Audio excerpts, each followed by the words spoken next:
So this isn't a topic about creatures, me exterminating species, alien species, cryptids, eating my stomach. I hunger all time.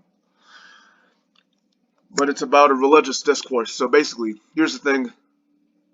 A lot of times when you think you've invented an idea, try to do a Wikipedia check because unbeknownst to you, a lot of the same concepts have already been manifested.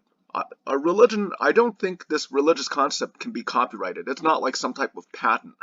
But basically, my theory, which matches, I was just doing basically backtracking to see if anyone thought of it before. But okay, so there's something similar to what I thought about Yoshida Shinto, which basically the main principle of agreement. This is actually an ancient interpretation of Shinto. And basically it holds that Shinto is sort of this primal precursor, progenitor of religions. So I'm not familiar with all its other doctrines, but basically this is my theory. There is an earlier form of Shinto. Whether or not this tradition agrees, whether or not it's been thought of before, there is an earlier form of Shinto, older than basically modern state Shinto, the national Shinto. There's a primal form that is basically classless, no priest, no hierarchy. It's just people venerating nature, the divinities of nature. And to that extent, I believe that basically everybody has an inborn nature. So this is where people, they get screwed up. They get all fucked up with religion, let me tell you.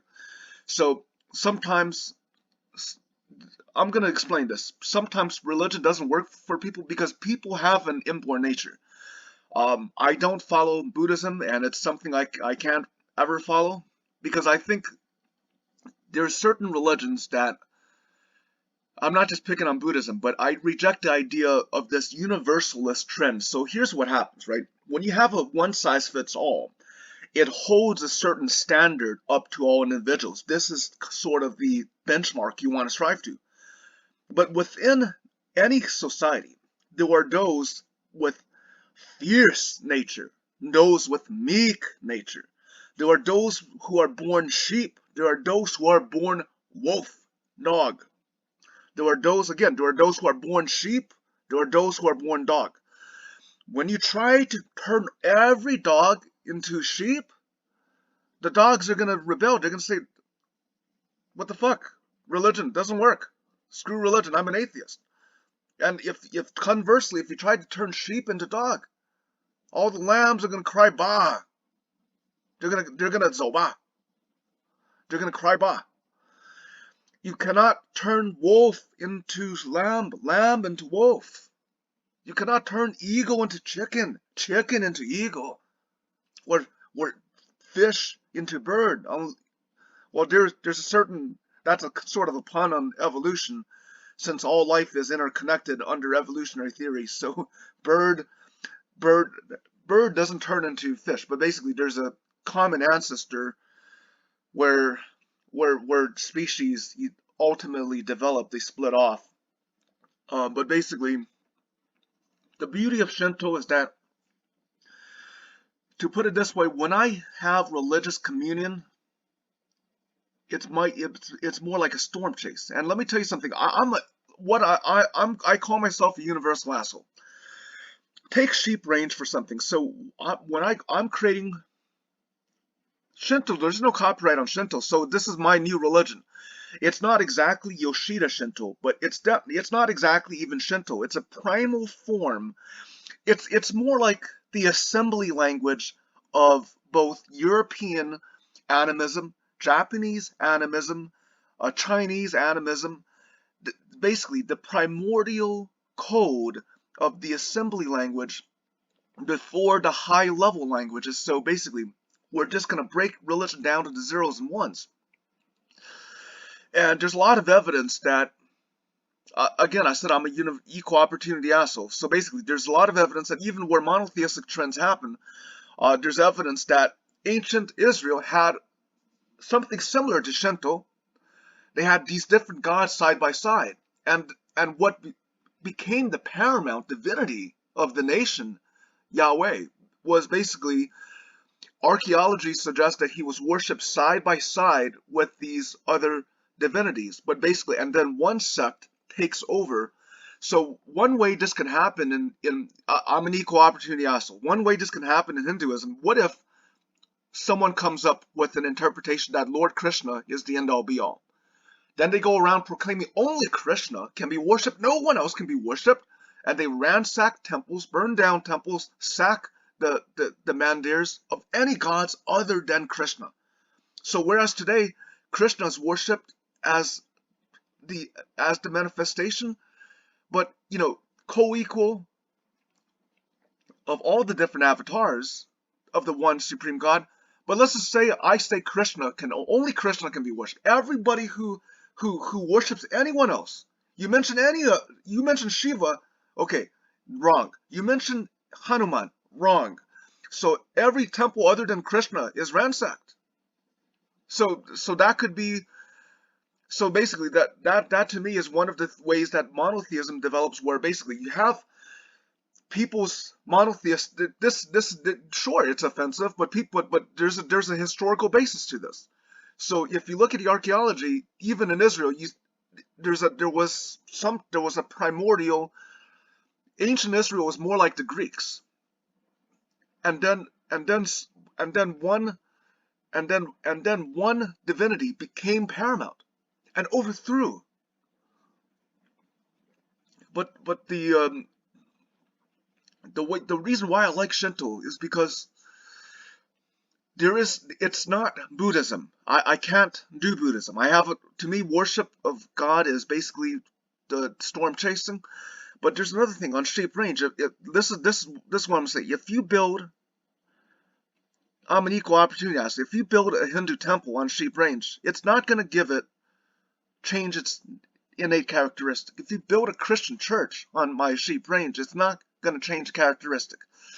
If you build a Protestant church, Catholic church, or Orthodox church, it's not going to Christianize the land. You can't do that.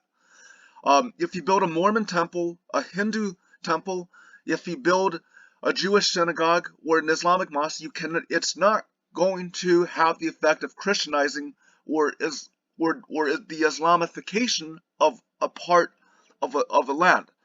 So Shinto represents something primordial that cannot be changed by culture. It is something primal. It is something natural. Just like, when I look at the absurdity of nature, when I was driving around, I saw a Buddhist temple in a place surrounded by American carnage, to borrow a word from Trump.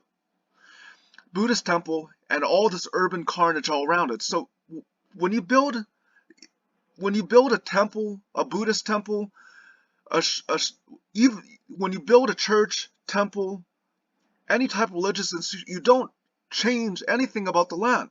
That is all imaginary. So Shinto, my form of Shinto, is something that doesn't need church. You don't, and it's not a universal religion. I think there are religions that are meant. Some people are meant to be Catholic. Some people are meant to follow evangelical Christianity.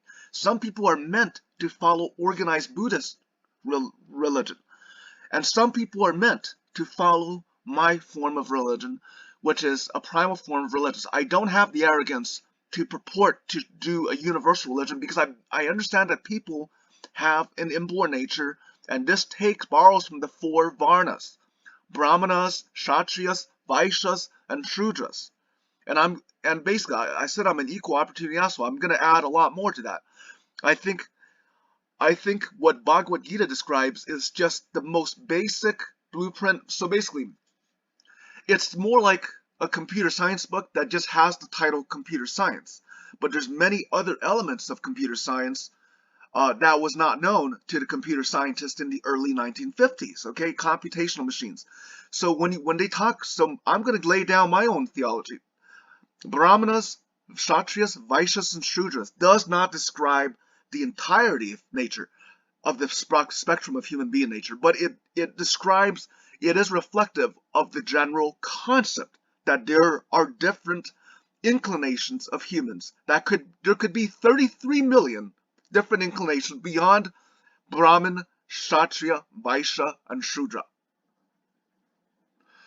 So the way with my Shinto is that Shinto means you are at once kami, worshipper of kami. You are once kami yourself, walking with kami. You are at once God and man, worshiping God, worshiping man, worshiping God. God, man, man, God, God, man, man, God, God, man, man, God.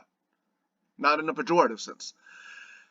And so Shinto, primal, early Shinto works for me, but I am not going to turn this around and basically I'm not going to turn my Shinto into Christianity or Buddhism or even Hinduism. Hinduism is actually more similar because it's non-evangelical. There's different components. There's enough room in Hinduism for the fierce, for the meek, for the wolf, for the dog, for the lamb. And likewise, and for me, that's why I don't follow Buddhism, because I feel Buddhism has a universal standard.